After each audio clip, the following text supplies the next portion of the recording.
Solve this equation in the interval 0 to 180 degrees. Tan 2x equals 3 tan x.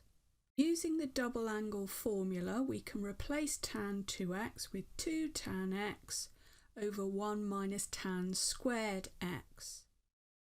Multiplying both sides by 1 minus tan squared x and expanding, we get 3 tan x minus 3 tan cubed x. Now let's rearrange it all so we get it to equal 0 so we can solve it. And then if we factorise, we get tan x brackets 3 tan squared x minus 1 equals 0. This means either tan x equals 0 or 3 tan squared x minus 1 equals 0. So tan x equals 0 at 0 or at 180 degrees. So tan squared x equals 1 over 3. Therefore tan x is either plus or minus the square root of a third, and you should be aware that that means that x would equal 30 degrees or minus 30 degrees. Now minus 30 degrees doesn't fit into our interval, so looking at this diagram here, we can see the next version of minus 30 that does fit would be 150 degrees. Prove sine 3x is equivalent to 3 sine x minus 4 sine cubed x.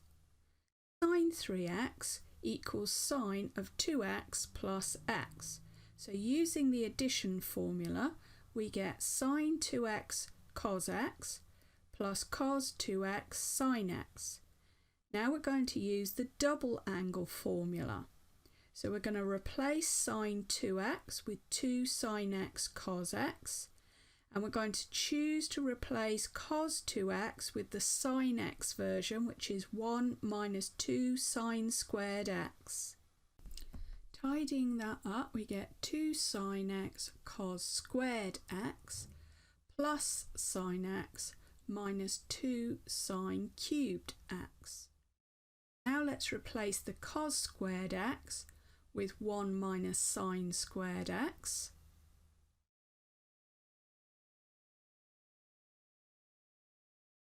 We multiply that out, we get 2 sine x minus 2 sine cubed x plus sine x minus 2 sine cubed x.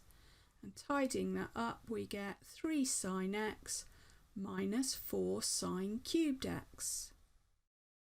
Prove that 2 over 1 minus cos x equals cos x squared x over 2. So we're going to use the double angle formula on the cos x, which gives us 1 minus 2 sine squared x over 2. If we tidy that up, we find 1 minus 1 disappears. So we're left with 2 over 2 sine squared x over 2, which means we've got 1 over sine squared x over 2, which is cos x squared x over 2.